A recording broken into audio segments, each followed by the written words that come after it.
You have to look it up. What was it called? The intro.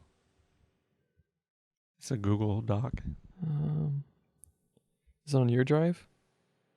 I think I sent it to you in a Facebook message. I don't have that on here.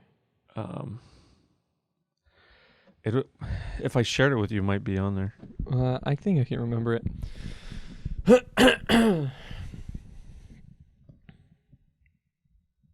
Well, let's do it.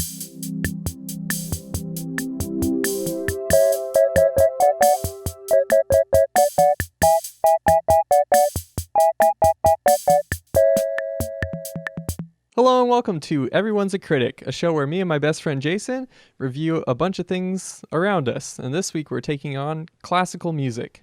That's right, Braith. I'm really excited to get into the topic this week. You know, personally, I'm a bit of an audiophile and I love all different kinds of music. Right. But I'm not that familiar with this whole genre of music, classical. So it's going to be exciting to kind of dive into it.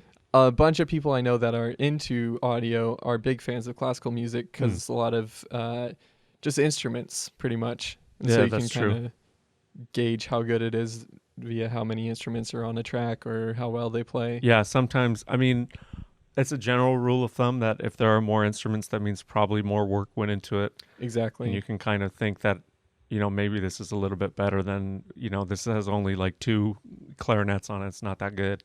And this is a term you may be familiar with, mixing. If you have more instruments, you have to mix them all together a little more. And so it just gets a little more convoluted. And the additional man hours go into making sure all those instruments don't overpower each other or complement each other. It's a great technical achievement in terms of music. I would agree with that. You know, you want the whole symphony to be kind of playing in unison. And if there's one guy who's kind of, if he's hitting a wrong note during the song, it's going to be an issue. You're going to hear it. So the mixing kind of helps. Yeah, I've actually been to a classical music, I guess concert you would call it, or concerto. All right. Well, before we get back into this, I do kind of want to address for the viewers. I know what you're thinking. Wow, has Jason put on a few pounds? And I do want to address it. Oh. Well, thank you, but I want to address it straightforward. It's true. I stepped on a scale this morning. I put on, maybe about 4 to 5 pounds. Yeah, I hope. Please, if anybody did notice that about Jason, don't say anything mean in the comments. That's not very nice to do. We're here to just spread joy and our opinions on things and hopefully not ruffle too many feathers. Sure. We do want to criticize fairly, but we don't want to criticize meanly, if you will. We understand that a lot of work goes into making these things, so we don't want to be too mean about it. Exactly. Especially with something like classical music, which is our topic we discussed today. With so many instruments going into the music.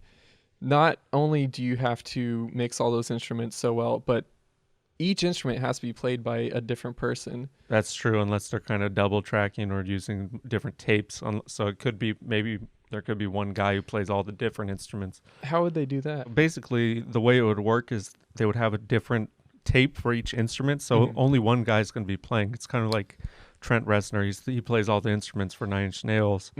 Basically, so how it would work is they would have a different tape for each instrument. So the guy would go, and if we're talking about good music, we're probably talking 200 to 300 different tapes. So he'll play oboe on one tape, then clarinet on another tape. He'll play cello, viola, violin. Each has their own separate tape, and then they're going to take all those tapes and they're probably going to put it into Pro Tools or something like that and mix it down into a stereo or mono mix. Okay, so back when was being classical, we'll say Beethoven, for instance. Sure, he's great. He played a lot of piano, but also there were some backing instruments on the tracks as well. Right. So they would have taken something like that into a program where they just mix them all together well and then output the final song. I would assume. I don't have all the information, but that's what I understand of the process. Okay.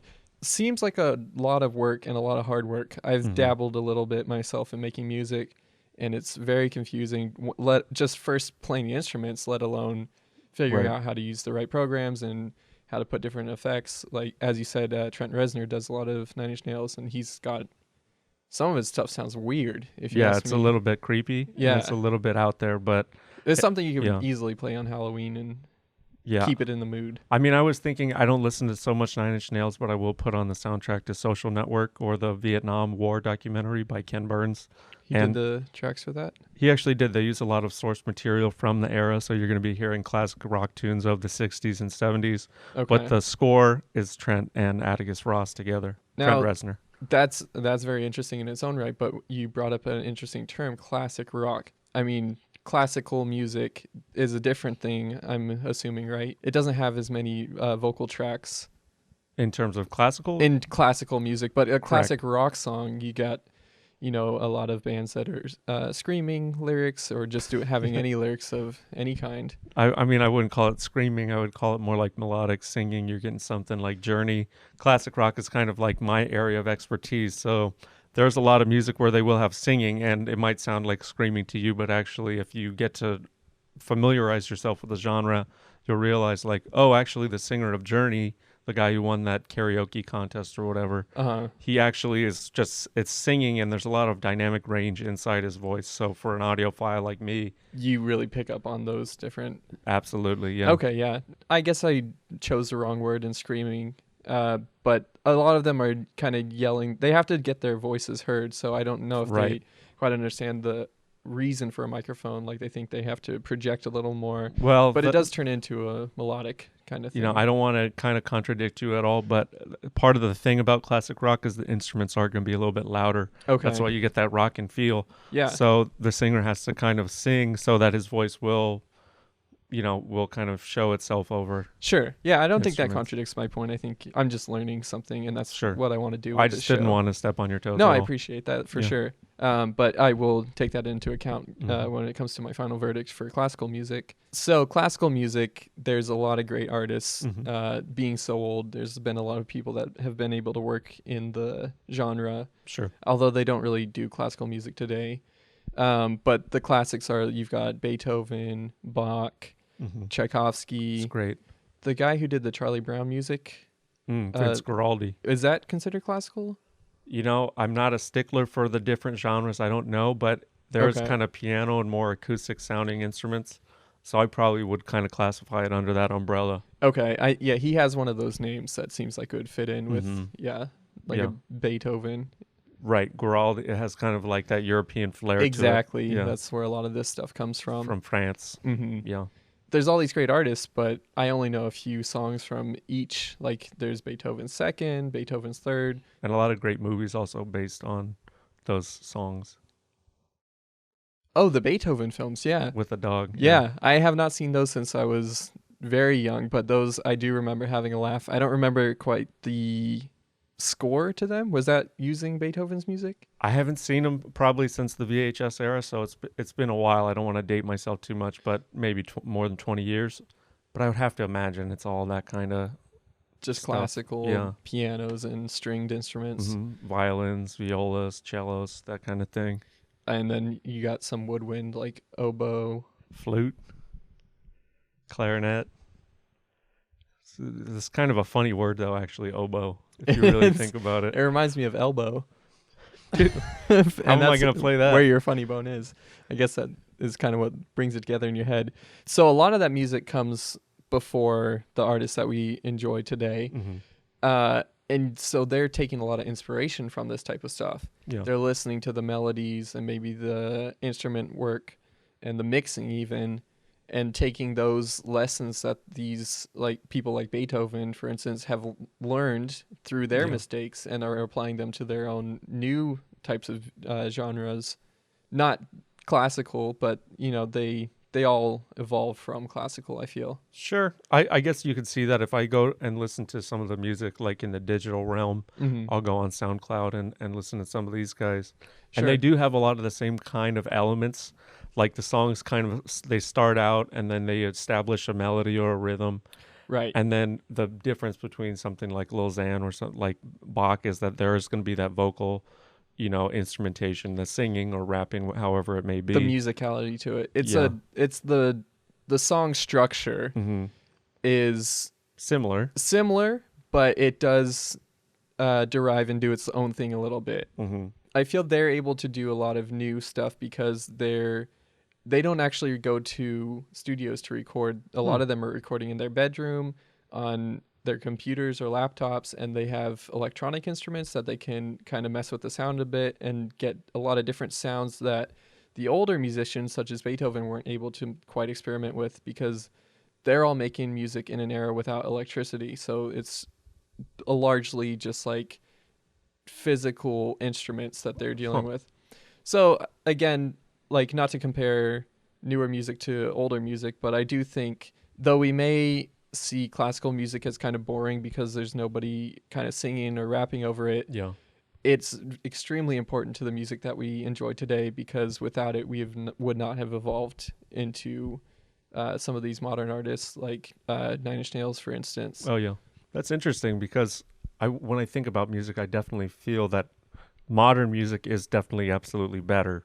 When I go on SoundCloud and I listen to Lil Xan, or if I get the new Nine Inch Nails CD, even though it is a little bit weird, it sounds better than what some of these older guys are doing. So these classical artists, they had one thing in mind when making music, and it was to make a good song, because they only had one genre back then.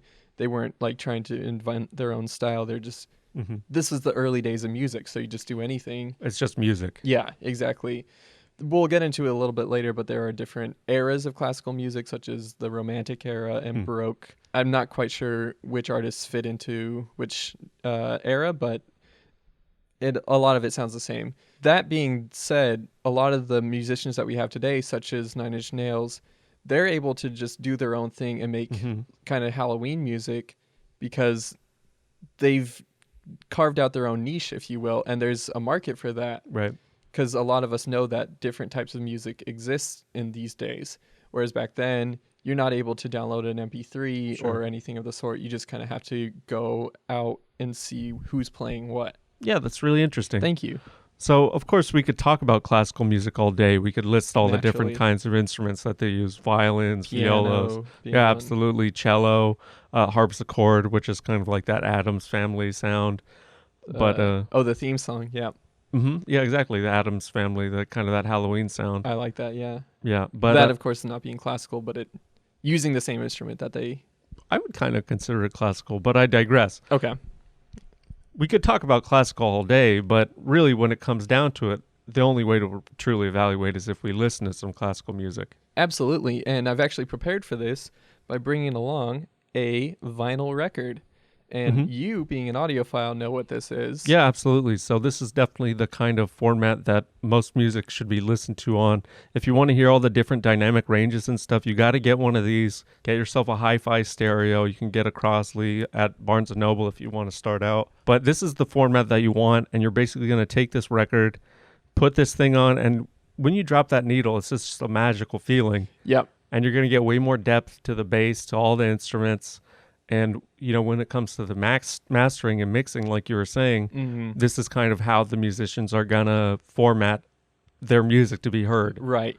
And I myself don't quite notice a lot of this. I wouldn't consider myself an audiophile. I do care about, I'm not going to download a very bad MP3. Right. But I will notice the kind of crunchy sounds. There's a lot of stuff that people say that you can hear in a record, for instance, that I myself might not notice. Right. But I feel subconsciously respect. So that being said, we'll put this on the record player here. And got some headphones here. Oh yeah, let me grab my phones. And then we can just go ahead and take a listen. Oh, it's spinning. Get him in. Hold on.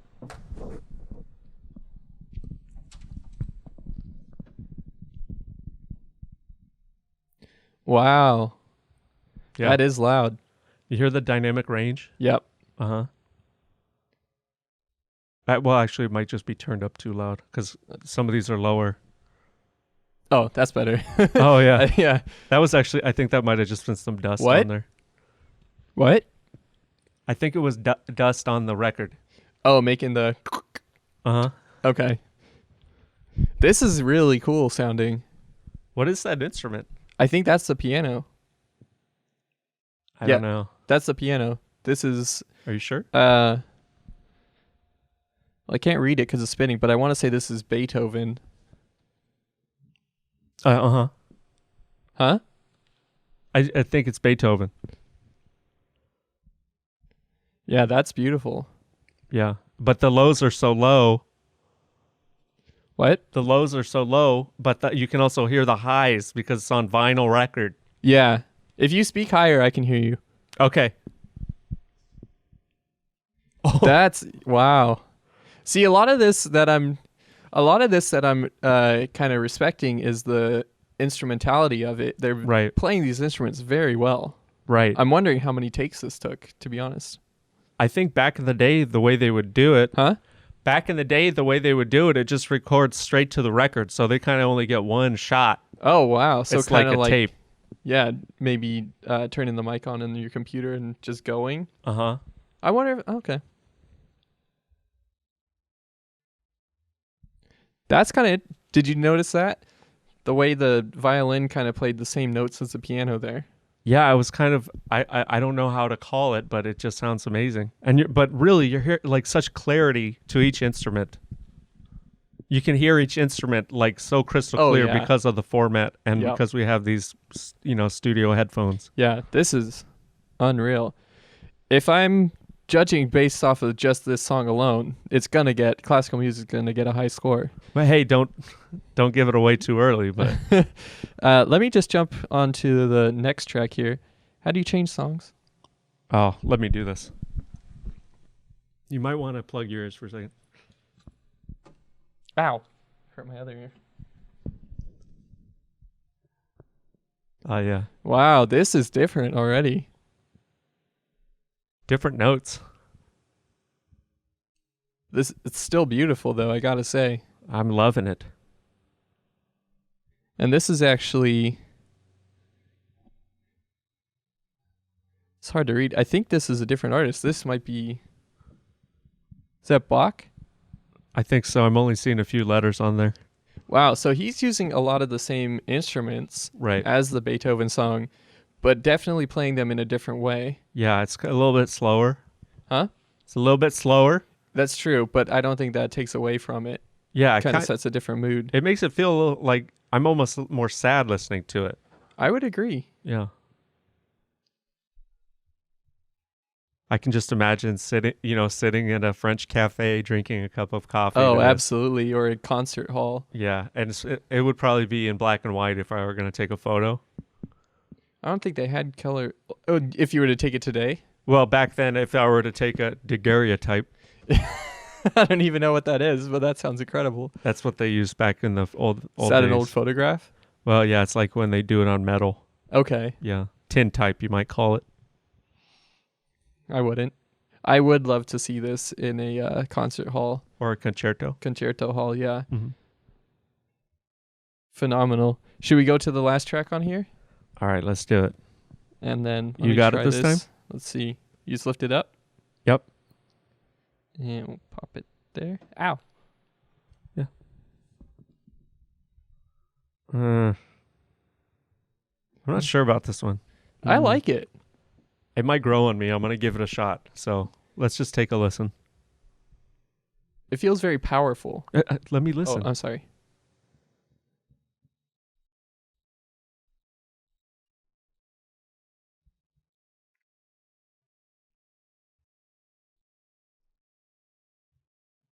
You like that?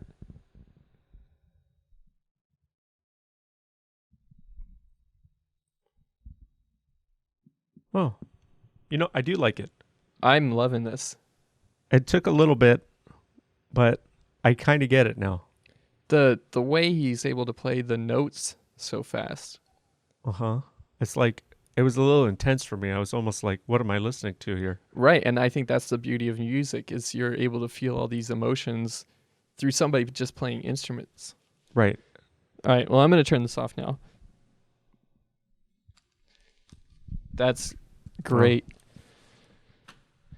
So now's the portion of the show where we actually do the reviewing, and thus we'll get our review caps to keep the negativity out and give a fair assessment of what we just heard. Mm-hmm. And just to remind the viewers, these helmets, we take our jobs very seriously. Absolutely. And these helmets kind of help any kind of outside negativity or outside influence. It blocks them because we don't want anybody to taint our opinion. We take our job seriously as critics. I was journalist in high school, as we covered last time. Right. So we just want to make sure that we're impartial as possible, and we don't want any outside influence. Exactly. And nobody's paying us to say explicitly what we're saying. We're Right. just saying how we feel about what we just encountered. Right. And I think now that we've had the chance to listen to classical music, we are kind of in a position to kind of give our final reviews. With that being said, I think, given all things considered, both Beethoven, Bach, and also Mozart, Right. all classical musicians, we just heard a sampling of each of their different styles of music, kind of similar if you ask me, but also each has its own unique qualities. Yeah. I will absolutely give this an A+. Wow. That's great. That's a great score. I'm impressed. I mean, thinking back on my experience listening to classical music, especially as an audiophile, I can hear all the different instruments that are being played. I wasn't able to quite pick up on that, but... Right. So, I mean, I can really hear just everything that goes into it. You can hear the production. It practically feels like I'm there in the concerto hall listening to the music with them live. And I wish I was. I know. Maybe one day we'll be able to afford it, but it was beautiful. So, in my experience listening to these composers, Bach, Beethoven, and even Mozart, who I didn't like at first, but once I gave him a fair shake, you kind of can hear all the different instruments that go into his music. And I think there's an important lesson to be learned there, that you can't, as a fair critic, judge something based off of just the first few seconds of it, experiencing it. You have to listen to at least half of the song, I would say. A lot of people are out giving their gut reactions to a lot of things and claiming it's their final verdict. When if I feel they actually gave it even just a minute more of listening or watching to something, they might enjoy it a little more, find some nuance and subtlety to it. Yeah, I mean, we are kind of trying to combat this current era of jumping to conclusions and, using social media to post your opinions, when you might even just see the commercial for classical music and not even give it a fair shake. And that I don't think a lot of commercials give them the fair shot that they deserve. Right. Because you're mixing up different kind of visuals and motifs that even the artist may not have originally intended. Yeah, totally. I mean, because once the marketing team gets a hold of it, it's safe to say... Anybody's game. Well, the marketing team's game, if you will. Yeah, safe to say. They're going to do whatever they want with it. Absolutely. So with all that in mind, I loved all three artists that we listened to, and I think I also agree with you. I'm going to give it an A+. Wonderful. And, it's important to note that we don't want viewers to just go off of our opinions. Absolutely not. We're simply here to kind of evaluate, give our unbiased opinions, but educated opinions. Right. So that those out there who have similar tastes to us, as they discover through the series, if they think that's the case, can then go on to find recommendations and say, oh, I enjoyed ice cream. Let me give classical music a shot because these two people who I now agree with have the similar opinion on at least one thing. Yeah, it's true. I think that's how you kind of find out a lot of things that you enjoy, is by listening to other people maybe talking about it or expressing their reviews of it on an online social media platform or something, or maybe even just in person as a friend. Right. Like, for instance, you told me about a movie. I can't remember what it was, but you loved it, and I ended up watching it later. Mm-hmm. And I remember thinking I was having a good time. Yeah, You've Got Mail was the movie. Yeah. Tom Hanks and Meg Ryan. Yeah. Because originally I thought, oh, what does this got to do with me? You're not supposed to open up other people's mail. I didn't understand quite how the premise worked. It's about email, actually, so it's kind of I think its era. Same laws still apply, but right. You could mark it as unread, though. Lighthearted comedy. Right. And I didn't know that going just by looking at the poster or the ad even, because it was a different team that directed the ad from the movie. Sure. Nora Ephron had nothing to do probably with the poster. Exactly. Yeah. So I very much appreciated that film, and I think that the lesson here is to not judge a movie by the poster or the ad. Yeah, and also, don't just listen to our opinion. Go out there and make your own opinion. I think it's important that the viewers keep that in mind. Absolutely. So well, we sure do appreciate having you all around. We hope you come back next time. Do you have any final parting thoughts? Nothing. I would just ask all the viewers to consider investing in a good hi-fi and some quality headphones so they can really hear the quality, especially on vinyl. Sure. Because this is the way to hear music, and that's all I really have to say about that. Yeah. I didn't quite understand the full value of it, but I think as the lesson we learned earlier, if I were to listen a little bit longer, I might be able to pull out some of those different features that you were saying. Yeah, hear the different instruments. Yeah. Exactly. Well, that's all. And we have a few different social media platforms you can follow us on here to get the latest updates and when we'll be bringing you more reviews, etc. And I think that's it. I've got nothing else. Thank you guys for watching, and I hope you'll come back next time. Absolutely. We couldn't do this without you, and we sure do appreciate it. Thank you so much for your kind words and your kind thoughts, and just keeping an open mind. It's such a wonderful thing, and have a great day. God bless.